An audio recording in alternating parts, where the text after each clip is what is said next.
In this video, we're going to learn from a software engineer who did an internship and then he had a difficult time looking for his next job.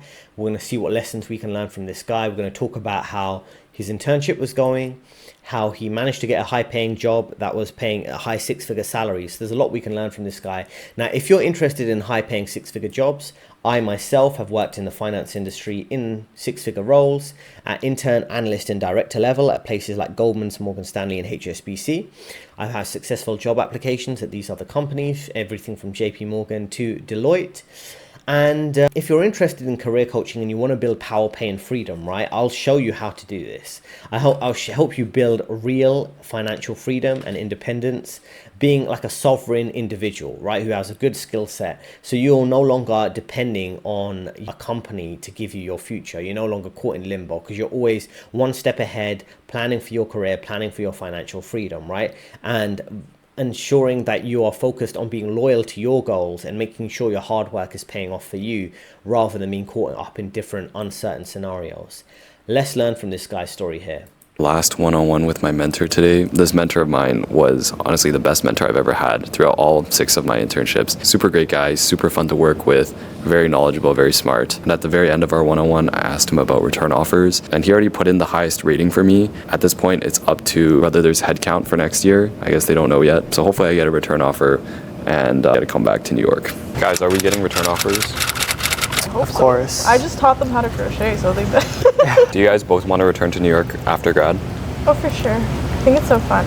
I love New York, yeah. So what I heard from the recruiter, they're having a conversation with all the managers, all the mentors, our head of engineering, and then I think either by the end of next week or early the week after, they'll send them out. I think that's really scary because I wish there's more time for me to think about. Oh yeah. Also, I think once you have a return offer, knowing that, it's gonna crush all your motivation to recruit. If you know that you have a backup, you're not gonna try as hard, you're not gonna grind as hard. Also, it's very important whether or not you accept it, because if you don't accept it and you choose to go somewhere else, you can still maintain that bridge. Yeah, reneging at a company that you interned at is pretty BM. Better off if you don't take the offer for the time being. But what if you don't get a job?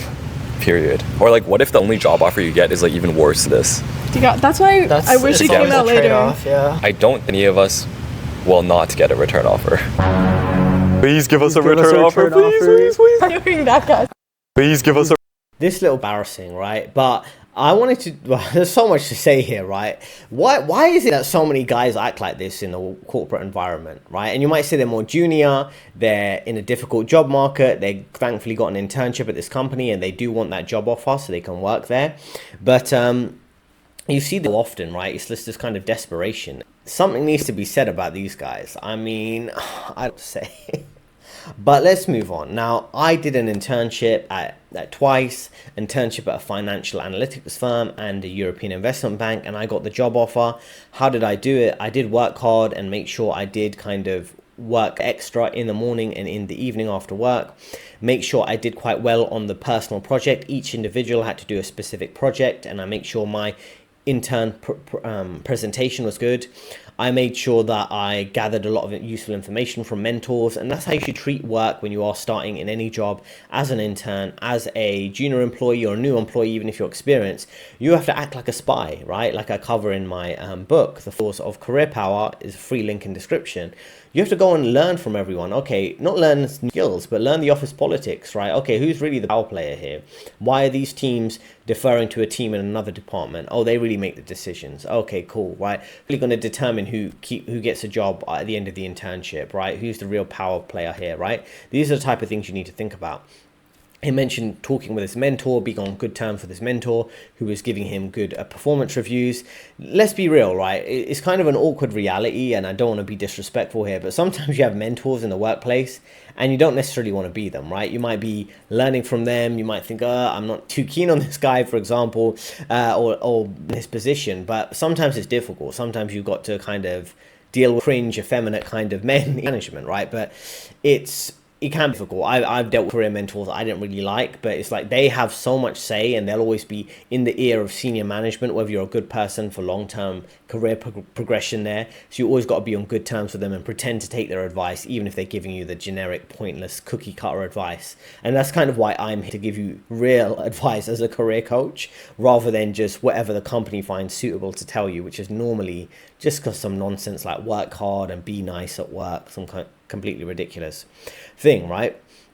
Now, again, the internship is all about the job offer at the end. You don't want to be in a position where you're working a job, or even doing a probation period, and then it doesn't work out at the end. The whole point is getting that offer at the end, the job offer or the permanent role, right? So it's all about that, but make sure you maintain your dignity and don't do what these guys were doing here, like kind of camera for their job, which is absolutely ridiculous. Now, in the next clip, I want to show you this guy with his career mentor, where he's going to learn a bit more about how the company works. And like I said, you got to be careful what your career mentor is telling you, because they're only going to tell you what is the politically correct answer for your career, for the company. They're not really going to expose how things work. That's why you have to always read in between the lines, particularly if you're at like a company like this, which I think is more of a startup. You have to be really conscious, like, what's that on here? Like, who's really making money? Are we actually a profitable company, or are we just kind of relying on investments coming in from like venture, right, or angel investors or whatever that would be? So really try to read in between the lines and be careful, because and I say this as nice as I can, you don't want to end up like some of the people you see in middle management, right? The kind of docile, domesticated type of men who are easy to control, who kind of bias. You want to be smart, free, and ready to escape the corporate through financial freedom, through investing. Again, things I teach throughout my career coaching.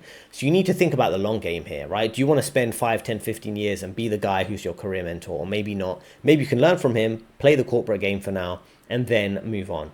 Let's listen to a bit of a clip here. New grad, got the faint confidence and wing things. Always wing every presentation that you ever do. Never prepare. That's it. Gotta make sure that you learn when you first start. It's okay to be good friends with your coworkers. Do you think we're good friends? Yes.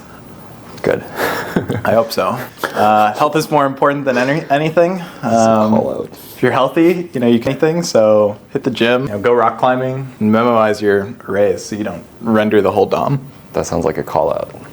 No.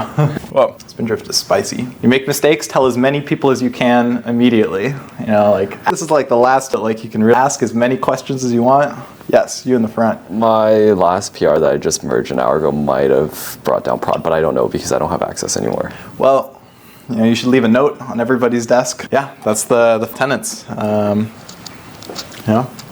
Thank you for being a great intern. You really knocked it out of the park. See, this is some of the pointless advice you'd get from a career mentor, right? They're not actually helping you. You're saying, being friends with your co-workers, tell everyone if you make a mistake. Completely the wrong advice, right? If you're making, don't be your co-workers. Understand they got politely, passive-aggressively competing with you. What you're listening to from these people. Because if we just take a few... Thank you. If we go back a little bit, let's go back. Listen to your conscience when coding something. I mean, what career advice is this? And you will get some of this ridiculous career advice from these people. And then is be extremely vocal about what you did bad. No, don't take personal accountability if something goes wrong. You can politely say it's the system, the process, the procedure, the policy, something can be improved there. But don't have lots of things going wrong linked to your name. Otherwise, people are going to... don't do saying here, make fun of yourself, right? This is completely ridiculous things. That's why you have to be careful what people are telling you, particularly if you're younger and naive in the finance industry or any other industry. Then it says here, say no more often, right? You have to be careful about this. You've got to set clear boundaries at work, but there are cases where, you mow the extra mile. If it's a profitable project, if it's visibility with senior management, I would say no and set boundaries on certain things, but other things I would actually put in the extra work because I know it's going to senior management, and doing an extra half an hour or an hour work that day is really going to pay off. Health is more important than anything. I agree with that. And one thing I just want to say here, a lot of the times you go to companies and they have these wellness talks and health talks, and they're really overworking you. And then just to cover their ass, they're basically having all these health and mental health talks, physical health talks, while they're giving you too much work to actually have time for some of that. So it's a bit hypocritical, some of this. And then it says, it's okay to be good friends with your coworkers. Anyone who says your coworkers aren't your friends is lonelier than someone who actually likes their coworkers. Coworkers are one of the last easy groups. He didn't spell easy, he put an E in Z, right? Easy groups where you will all have something in common and see each other quite often. You've got to be careful with your coworkers. We saw those 3 coworkers sitting next to each other earlier in the video, right? And they were all competing with each other for internships, right? Only a couple of them would get an internship, some of them won't. So then it says the first 3 to 6 matters more than anything else. I agree with that. You want to make a positive impression there. He says you want to lock in, establish credibility. That's good. Prove you're a dog, which is a bit cringe to say, but I understand the kind of express what you're interested in, then be more chill, right? So I definitely got to make a good first impression. So that's some decent advice.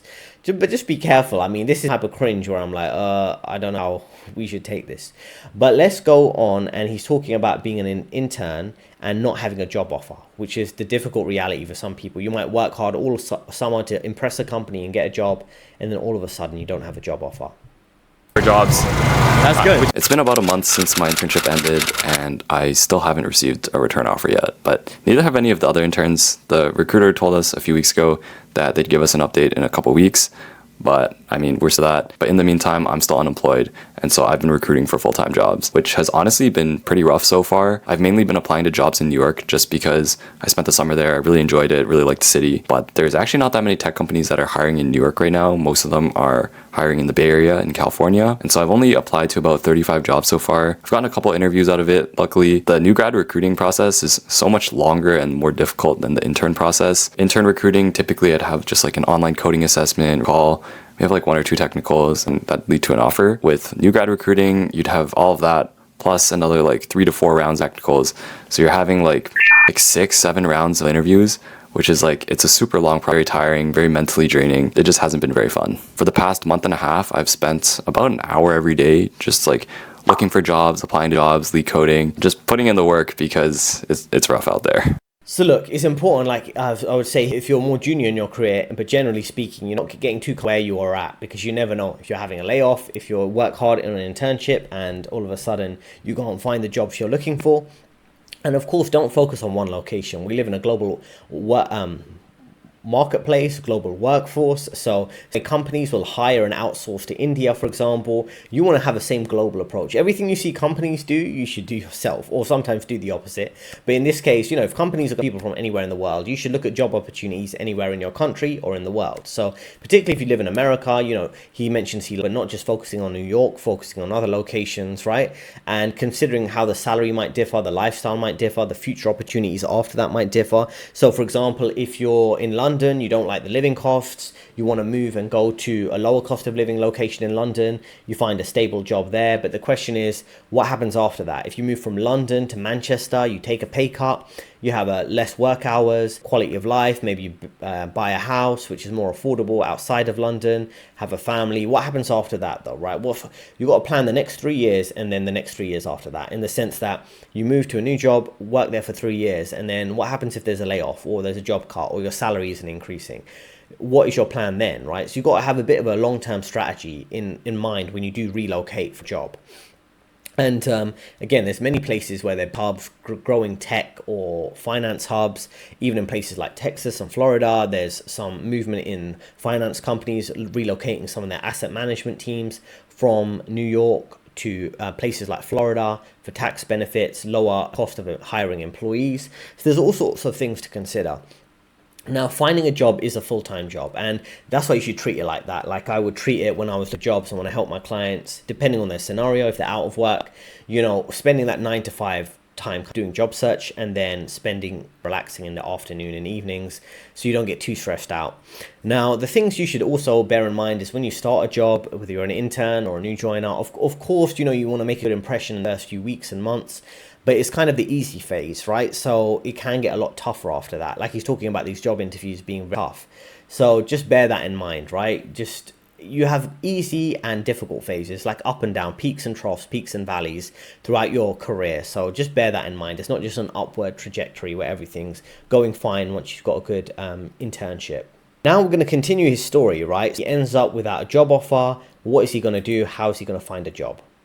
around the time that I started applying to jobs. Now, after having done 6 internships throughout college at different types of companies in different cities, I had a pretty good idea of what I was looking for in my first full-time role. And there were 2 main things that I was looking for. One was I wanted to be back in New York City, which is where I was over the summer. And number 2, I wanted to be at a sort of larger tech company, whether that's like a larger startup or like a big tech. And so with this in mind, I only ended up applying to about 40 roles from early August to mid-October. Now, this was really different from when I was internship recruiting in the past, where I'd applied to like 200 to 300 jobs per season, just because I guess the stakes aren't as high for like a 4-month internship. So I guess like location aren't as important as long as you're trying something new. And for those of you who are wondering where I found these jobs, there's like a million GitHub repos out there that you just look up if you just search 2025 new grad GitHub or like 2025 internships GitHub. There's a bunch of different GitHub repos with like a big list of internships that you can apply to, and they get updated like every day. Now, I was checking these GitHub repos like every single day for 10 weeks when I was applying,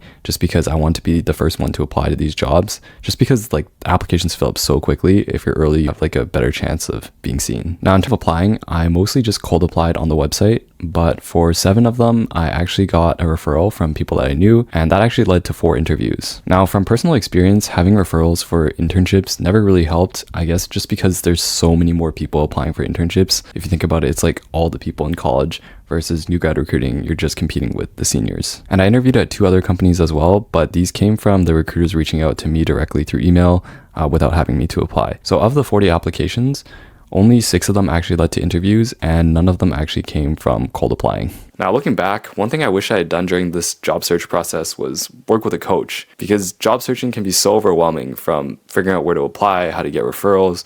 You know, I agree with that last point. If you work with a coach, you know, my details, contacts, and description, right? So it's interesting statistics he's sharing here, how difficult it was to find the jobs that he was looking for.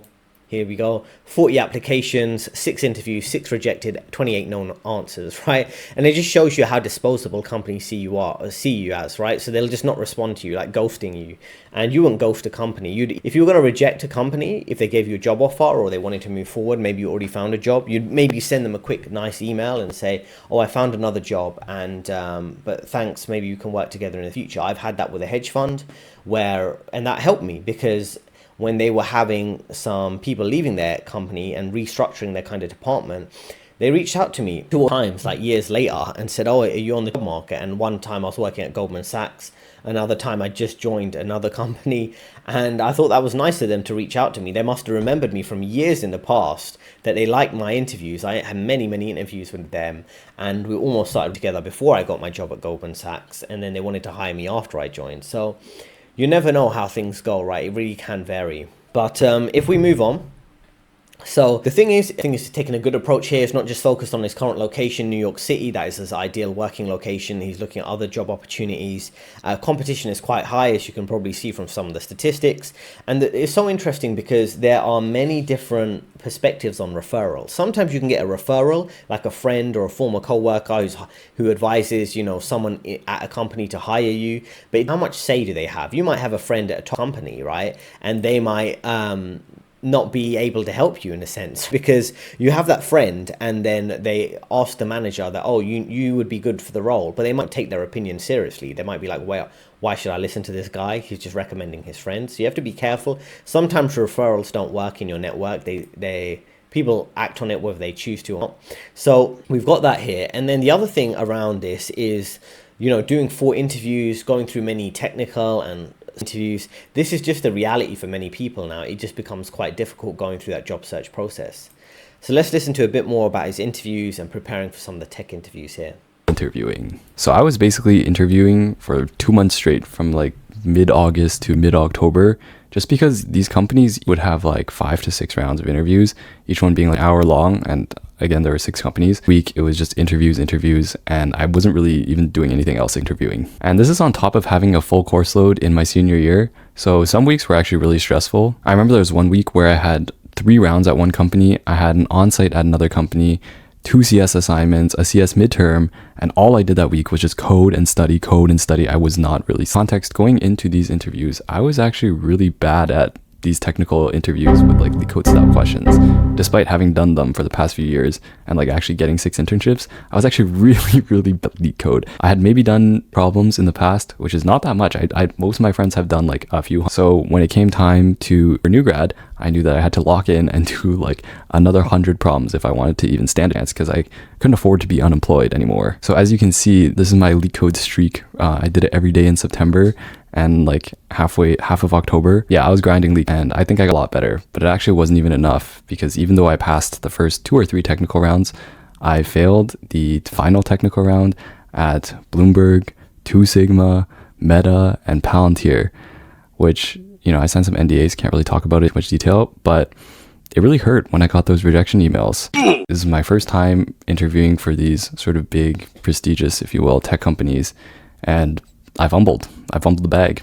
But sometimes things just go away, and that's okay. I still learned a lot from interviewing with them. I'm really grateful for the opportunity either way. Now, to add to this period back in October when I was always interviewing, getting these rejections, and still not having a return offer yet, I was actually really stressed and faced a lot of pressure for, I guess, 2 reasons. Number one, a lot of my friends were just returning to their summer internships, so they didn't even need to recruit at all. And number two, whenever I'd run into people on campus, whether it was like friends or people like you guys who watch the video, would be like, oh, I saw like the New York vlogs in the summer, like you're at Cockroach, like, oh, did you like it? Are you going back? And I'm not sure yet, still waiting for a return offer. And like, oh, are you recruiting? Do you know where you're going?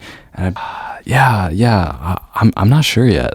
So yeah, really stressful. Anyways, despite the technical rounds of those 4 companies, I did end up interviewing at these 2 other companies, which ended up being a lot better. The first one was this big tech company, and it was a 6-week long process. The recruiter reached out to me in mid-August. We set up a call. I did a first technical round, and then I did a second technical round, and then I made it to the final round, which was 2 more technicals, and then a behavioral round. And in the end, I ended up getting an offer for $190,000, which I was actually pretty surprised. Like, I thought that was a pretty good number for a new grad. So there we go. It ends up with a happy ending, right? We've got one more clip after this, but 190,000, right? Which is, of course, a lot of money depending on where you live, but that's kind of a lot of money in my opinion. I would say 190K here. So that's 140K base, 30K stock, 15K sign-on, and 5K relocation. That's a significant amount of money, right? Because you're getting 30K stock, so you can invest that. That's going to get invested automatically. And then 140K, I'm trying to think about his living costs based on where he's at. He'll still be able to invest a significant amount of money as long as he doesn't increase his living cost too much. And the other thing here is, preparing for your interviews. It's very important to do that on a daily basis. It depends on what industry you're in. Sometimes I advise, if you haven't got those technical interviews coming up, you can like the day before preparing for an interview so you don't work up the stress. But if you're dealing with technical interviews, then it makes sense to do this daily practice that he's been doing. Now, again, it's a lot of failing. If you want to be successful, you have to have a lot of failings, right, in life, right? There's a term there, failing forward, right, or failing upward, which means you're moving forward, but you're failing in the process. And that's the only way to do things when you are developing a lot of technical skills. Another thing I'd say, and I dealt with this when I was at university. If you're new to the channel, I went to London School of Economics, which is kind of a top university where people are super competitive of offers and doing internships. It's just best not to discuss your future plans with people. Everyone wants to benchmark where they're at compared to others. Same way they do as adults, they do as university students. Oh, what's your job offer? Oh, what's your job again? And people will try to Google what your salary could be, right? And they'll Google search it on Glassdoor, or they'll be like, okay, so what are you doing next in your career? Have you got a job offer lined up, right? The same way people do when you're adults, and it's about what car you're driving, how big your house is, things like that. It just becomes ridiculous. Don't get people involved in your personal life and your financial life. It's just going to lead to gossip. Everyone wants to benchmark themselves and compare themselves to others. I don't like getting caught up in the comparison game. I really keep a distance from that, and just trust me from my life lessons. I've learned that during that period when I was at LSE, when everyone's asking each other these questions. It's like, I'm not comparing every little moment or thing in my life to you, and I don't want to get dragged into your kind of negative comparison game. And I don't know if you know the term evil eye, and how people can be very jealous and put negative energy on you if you're doing something successful. I really are very conscious of that. So be aware of that. You don't want to attract envy and jealousy or get people too caught up in your business, giving you unnecessary, unsolicited advice that make you feel bad for no reason. Keep a low profile with your personal life, your financial life, and your career. Only share information on a need to know basis. Now, it's a good amount of money. It's best to take it and then move forward. But what's interesting here, after that job interview, he was interviewing at another company. And let's listen to the job interview process here at this second company, Company B. Cool. We got breakfast there. We spent the first few hours talking about their portfolio companies and the VC firm itself. And then we had lunch where we got to talk to like some of the founders of these companies. And then after that, hours straight of back to back technical interviews. Yeah, that was tough. And then after a day of interviewing and talking to these companies, there was a very fancy dinner with all the candidates. There were about like 20 of us that day, people from the portfolio companies, and then people who were in the fellowship in the past. So it was a big dinner with a lot of people and a lot of talking. I don't know if I've ever done that much one day before. It is 10 p.m. I just got back to the hotel after interviewing from 8:30 all the way to just now. I'm extremely tired, but it was a very good day. Shout out to... And a few days later, I get a call from the recruiter and I end up getting an offer as well. And this one's for about $200K. So I was super happy. So at this point, I have 2 offers, one from this VC and one from this big tech company, but I still don't have a return offer yet. So then I give Cockroach a heads up and I'm like, hey, I have these 2 offers that are expiring in the next like week or 2. Do you think you could let me know soon if I can please? And the next day they're like, yeah, you get a return offer. And that's it. I ended up getting a return offer finally. And for context, because I guess some people were confused, but if you watch my last video, it was called like I didn't get a return offer. It's not that I didn't get a return offer because like I didn't have one. Like they told us we'd get back to you and then I just had to wait. So now at this point I have 3 offers. I have the Cockroach return offer, I have the big tech offer, and then the VC fellowship. And I spent a lot of time like weighing my options and trying to figure out what's value in a full-time job and like what's important to me. Interesting work, like the company, the opportunities, location, and obviously compensation as well. Eventually, I ended up signing my first full-time job offer. So I'm excited to announce that I'll be back in New York starting in August. I'm really excited about it. This whole new grad recruiting journey was super long, super stressful, so much work, but I'm really glad to be finally done with it and starting in a few months. So things worked out for him in the end. So he has a 190K job offer, 200K job offer, and another job offer. He didn't mention the salary, but I assume it's around 200K. So applications, you can see here, 28 with no answer, six interviews, 2 job offers, 1 accepted, 1 declined, plus 1 potential job offer here, right? So I don't think that quite adds up, right? Because he got 2 job offers, 2 job offers and then 1 return offer. That's 3 in total, and he's accepted 1 of those offers, right? And he, based on this, decided not to go back to that internship company.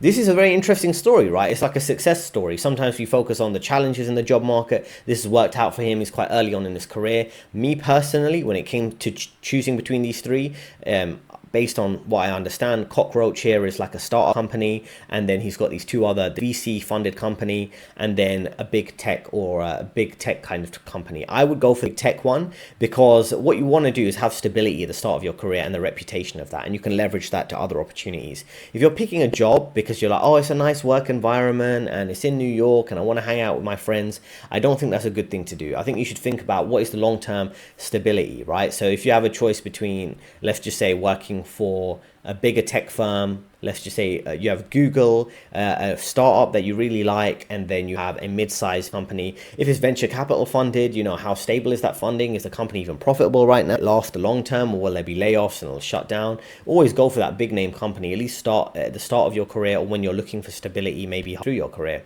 So it depends on what the situation is. He mentions going through these long interviews, and they were invited to this hotel to have all the interviews and hang out with dinners and things like that, lunches, breakfasts. Why are they having interviews that involve that in the process, right? And I ended up doing this at Barclays and other banks where I interviewed previously, and it's like, why are we having this big long lunch with like co-workers who are potential co-workers who are interviewing us to potentially work? You want to test your soft skills, like do they like you? It's not just hanging out, it's not just a general conversation. They're testing if they like your personality and if they want to work with you. That's what the whole process is, right? So just bear that in mind, right? Anytime you have all these extracurricular activities around a job interview, they're really still testing whether they want to hire you or not. Only after you sign the job offer or the job contract are they certain they want to hire you. Just bear that in mind. They're judging every little thing you say and do during that breakfast, lunch and dinner that you're hanging out with them at a hotel or whatever that would be.